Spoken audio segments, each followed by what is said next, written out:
Warahmatullahi wabarakatuh. Perkenalkan, nama saya Lucita Puspa-Diastuti. Saya adalah dokter muda di Universitas Muhammadiyah Malang. Jadi pada kesempatan kali ini saya akan sharing sedikit dengan ibu-ibu tentang pentingnya menjaga asupan gizi dan makanan sehat untuk anak. Jadi seperti yang kita ketahui bahwa anak-anak itu merupakan investasi terbesar bagi kita di masa mendatang. Jadi kita harus memberikan perhatian khusus kepada mereka, terutama dalam aspek kecukupan gizi dan juga nutrisi bagi mereka. Nah, pada anak-anak, mereka itu mengalami atau melewati dua fase golden age, yaitu yang pertama di 1000 hari pertama kehidupan, dan juga pada saat early childhood, yaitu sekitar usia 3 hingga 5 tahun. Nah, golden age ini apa? Golden age itu merupakan masa penting bagi mereka untuk mengoptimalkan pertumbuhan dan juga perkembangan mereka. Nah, seperti contohnya pada yang pertama yaitu 1000 hari pertama kehidupan, ini dimulai dari janin hingga usia kurang lebih 2 tahun. Nah, di masa-masa ini pertumbuhan otak itu bisa mencapai hingga 80%. Jadi asupan mulai dari dalam kandungan, karena apa yang ibu makan itu juga menjadi nutrisi bagi bayi juga, itu harus benar-benar diperhatikan. Yang perlu ditekankan juga untuk menghindari zat-zat yang mungkin berbahaya bagi janin sendiri, yaitu seperti yang paling sering ditemui yaitu asap rokok dan juga alkohol. Nah, pada usia-usia ini juga pemberian ASI itu sangat diperlukan ya, karena pemerintah sendiri dan juga agama Islam sendiri juga sangat menganjurkan untuk pemberian ASI pada usia-usia hingga 2 tahun, karena ASI itu merupakan booster atau zat yang memberikan efek lebih untuk perkembangan dan juga pertumbuhan sel-sel otak. Nah, untuk golden age kedua yaitu pada saat early childhood, itu sekitar usia 3 hingga 5 tahun. Umumnya pada anak-anak pada usia segini itu mereka sudah mulai masuk prasekolah, jadi banyak yang ikut PAUD atau ikut taman bermain kanak-kanak. Jadi aktivitas mereka di luar rumah itu benar-benar sangat tinggi. Jadi bagi orang tua perlu tetap memperhatikan bagaimana nutrisi mereka, apakah anak-anak itu sudah tercukupi gizinya, apakah makanan yang dimakan setiap harinya itu adalah makanan yang sehat atau bukan. Jadi harus tetap kita pantau, karena pada usia-usia segini itu perkembangan otak itu bisa mencapai hingga 90% dari otak orang dewasa. Kita bahas lebih lanjut tentang gizi pada anak-anak. Saya akan menjelaskan terlebih dahulu kepada ibu-ibu tentang konsep yang dipakai pemerintah pada saat ini, yaitu gizi seimbang. Jadi ini ada dua gambar, mungkin yang gambar sebelah kiri sudah sangat sering dilihat oleh ibu-ibu, yaitu menu 4 sehat dan 5 sempurna. Sedangkan yang di sebelah kanan yaitu konsep gizi saat ini yang dipakai oleh pemerintah sejak tahun 2014, yaitu gizi seimbang. Nah, kenapa kok diganti pada tahun 2014 itu? Karena mungkin pemerintah sudah merasa bahwa konsep 4 sehat dan 5 sempurna ini sudah tidak relevan lagi, atau sudah tidak sesuai dengan perkembangan dan juga permasalahan gizi di negara Indonesia saat ini. Sehingga dengan adanya konsep gizi seimbang, diharapkan konsep ini tidak hanya menjelaskan tentang makanan apa saja yang harus kita makan, tapi juga tentang menjaga pola hidup sehat. Karena pada gizi seimbang, mereka memiliki 4 pilar yang ditekankan, yaitu pilar pertama, mengkonsumsi makanan yang beragam. Yang kedua yaitu membiasakan perilaku hidup bersih. Kemudian yang ketiga itu melakukan aktivitas fisik atau olahraga. Dan yang terakhir yaitu memantau dan mempertahankan berat badan ideal. Sehingga pemerintah merasa bahwa konsep ini sangat tepat untuk diterapkan di kehidupan sehari-hari. Oleh karena itu, karena gizi seimbang sendiri sudah menyarankan untuk makan makanan yang beraneka ragam, maka kita harus pastikan bahwa si kecil tidak hanya makan makanan yang itu-itu saja, tapi harus juga makan makanan yang beragam, yang harus memenuhi yang pertama karbohidratnya, kemudian proteinnya, kemudian juga lemaknya, dan yang terakhir juga memenuhi kebutuhan cairan yang dibutuhkan setiap harinya. Oleh karena itu, nanti akan saya jelaskan berapa sih kebutuhan itu pada anak-anak setiap harinya. Ini adalah kebutuhan nutrisi yang dibagi berdasarkan usianya masing-masing. Ini yang direkomendasikan oleh WHO sendiri. Seperti contohnya pada usia 1 hingga 3 tahun, kebutuhan energi perharinya yang dibutuhkan oleh anak-anak yaitu sebesar 1125 kilokalori.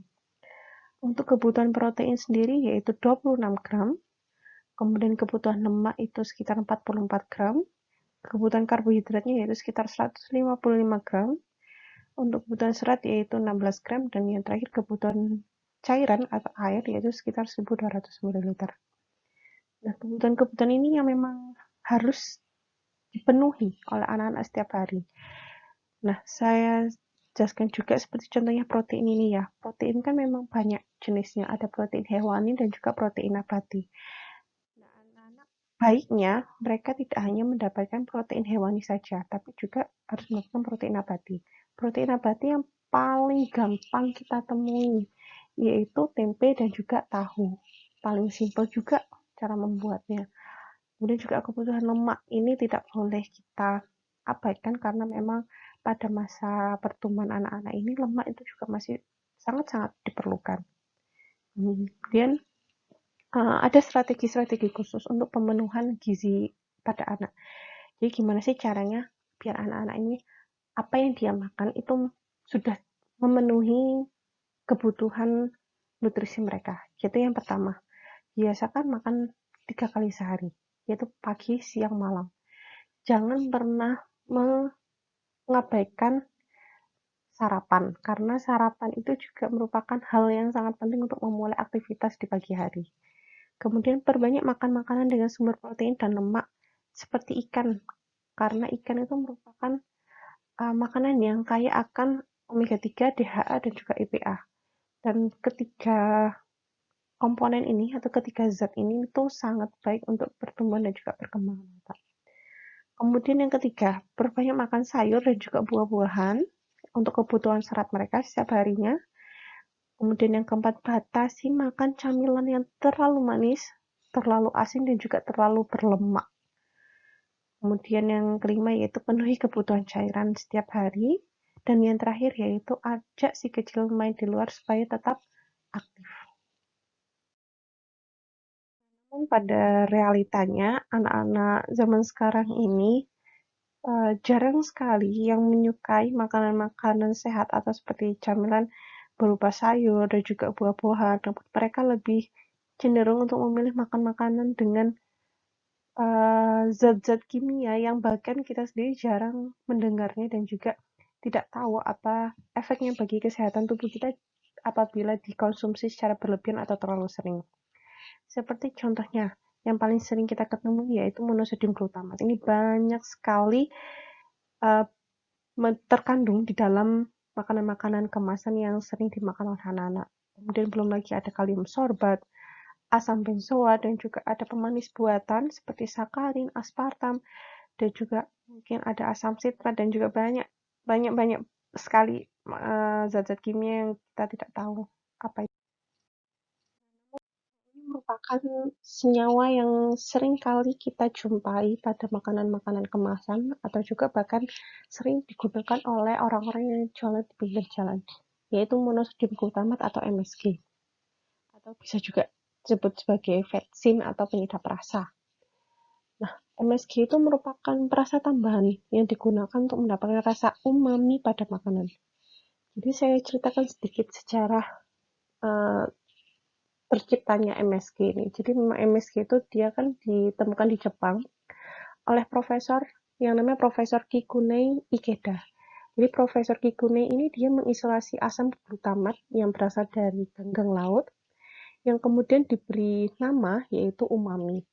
Jadi ketika diincipi kaldunya ini, kaldu Jepang, dia itu tidak mempunyai rasa yang biasa. Jadi rasanya itu nggak rasa manis, nggak rasa asin, nggak rasa asam, dan juga nggak rasa pahit. Akhirnya dinamailah sebagai nama rasa umami. Nah, namun bergeser ke era modern seperti ini, MSG ini banyak dibuat dengan banyak sekali bantuan bahan-bahan kimia yang mungkin juga belum tahu ya efeknya bagi kesehatan tubuh kita ini apa. Nah, MSG sendiri juga punya nama lain yaitu seperti glutamic acid, textured protein, dan juga ada monopotasium glutamat. Ada juga ini punya glutamat atau yeast extract dan juga natural flavoring. Di awal kemunculannya, MSG ini dirumorkan memiliki banyak efek samping, sehingga oleh FDA atau Badan Pengawas Makanan milik Amerika mengatakan MSG ini diklaim sebagai bahan berbahaya. Namun seiring berkembangnya ilmu sains dan juga semakin banyak penelitian tentang MSG, maka WHO dan juga FDA mereka sepakat untuk menjadikan MSG ini merupakan bahan yang aman atau layak untuk dikonsumsi. Namun dengan catatan dalam jumlah yang sudah direkomendasikan. Jadi ketika kita makan MSG atau mengkonsumsi MSG melebihi jumlah yang direkomendasikan oleh WHO, berarti sudah tidak bisa dikatakan bahwa MSG ini merupakan makanan yang aman untuk dikonsumsi. Nah, lalu berapa sih jumlah rekomendasinya? Jadi rata-rata jumlah MSG yang dikonsumsi oleh orang-orang sedunia, ini yang dilakukan oleh penelitian yang dilakukan oleh Amerika, yaitu sebesar 1 gram per hari. Namun pada orang-orang di negara Cina, mereka kan lebih sering untuk menggunakan MSG di masakan mereka. Jadi pada orang-orang Cina ini batasnya itu, bukan batasnya, jumlah yang dikonsumsi mereka itu lebih tinggi dibandingkan jumlah rata-rata orang di dunia, yaitu sebesar 3 gram per hari. Nah, lalu berapa jumlah yang direkomendasikan oleh WHO? Ini jumlah yang direkomendasikan untuk orang-orang dewasa ya, sekitar 250 mg hingga 350 mg untuk berat badan 50 hingga 70 kg. Ini setara dengan 1/4 hingga setengah sendok teh per hari. Lalu bagaimana untuk anak-anak? Ya, harus kita sesuaikan. Berarti harus di bawah 1/4 hingga setengah sendok teh per harinya. Lalu bagaimana jika kita mengkonsumsinya terlalu berlebihan atau terlalu sering? Sudah banyak penelitian yang mengatakan bahwa MSG ini dapat berefek pada kesehatan kita. Yaitu yang pertama, bisa menyebabkan kerusakan pada sel-sel otak. Kemudian juga menyebabkan alergi dan juga asma. Jadi pada anak-anak yang sering mengkonsumsi MSG atau jumlahnya berlebihan, mereka lebih sering terkena alergi atau lebih sering terkena asma. Kemudian dapat juga menyebabkan obesitas dan gangguan metabolisme, dan yang terakhir yaitu menyebabkan Chinese Restaurant Syndrome. Ini saya mendapatkan penelitian yang lebih detail menjelaskan kerusakan sel-sel otak yang diakibatkan oleh MSG. Jadi pada otak itu terdapat area yang dinamakan area prefrontal, di mana MSG ini dapat mengganggu perkembangan di area ini. Nah, padahal area prefrontal sendiri, mereka ini bertanggung jawab atau berfungsi untuk yang pertama, perkembangan neuropsikiatri.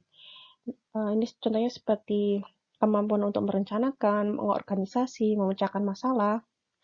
Kemudian yang kedua, area ini juga bertanggung jawab untuk fungsi motorik. Dan yang ketiga, area ini bertanggung jawab untuk fungsi intelektual, seperti kemampuan untuk mengatur emosi dan juga perilaku. Dan yang terakhir, area ini juga bertanggung jawab untuk fungsi perilaku kognitif yang kompleks. Nah, pada itu sungguh disayangkan di mana pada area golden age atau pada fase golden age di mana fase-fase itu merupakan fase emas untuk perkembangan dan juga pertumbuhan otak harus terganggu, harus terhambat dengan pengkonsumsian MSG ini. Lalu bagaimana sih tipsnya agar anak-anak ini tetap mengkonsumsi makanan sehat di sekolah?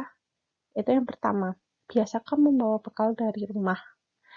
Jadi makanan sesehat-sehatnya makanan atau sebaik-baiknya makanan adalah makanan yang memang sudah ibu buat sendiri, karena ibu yang paling tahu kan, dan ibu selalu akan memberikan yang terbaik untuk anak-anaknya. Jadi biasakan untuk membawakan bekal dari rumah.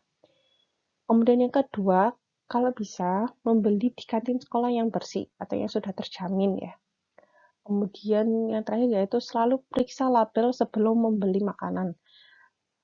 harus kita sering-sering perhatikan komposisinya atau ingredients-nya pada makanan tersebut apa saja, dan juga selalu cek tanggal kadaluarsa.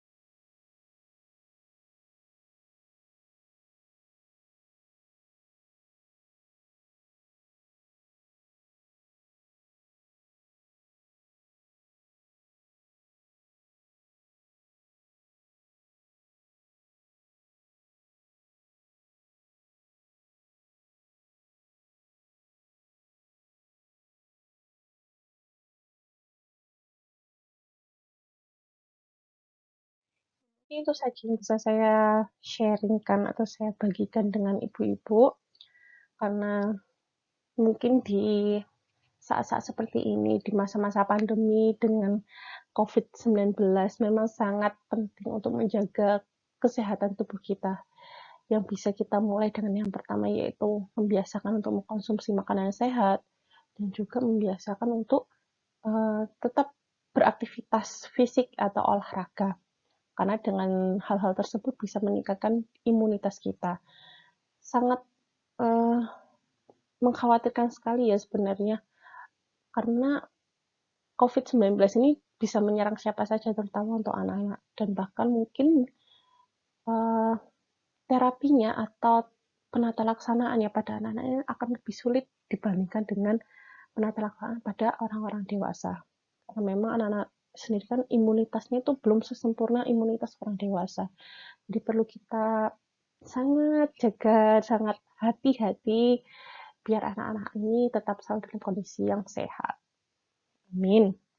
Ya mungkin itu saja yang bisa saya sampaikan. Kurang lebihnya saya mohon maaf. Wassalamualaikum warahmatullahi wabarakatuh.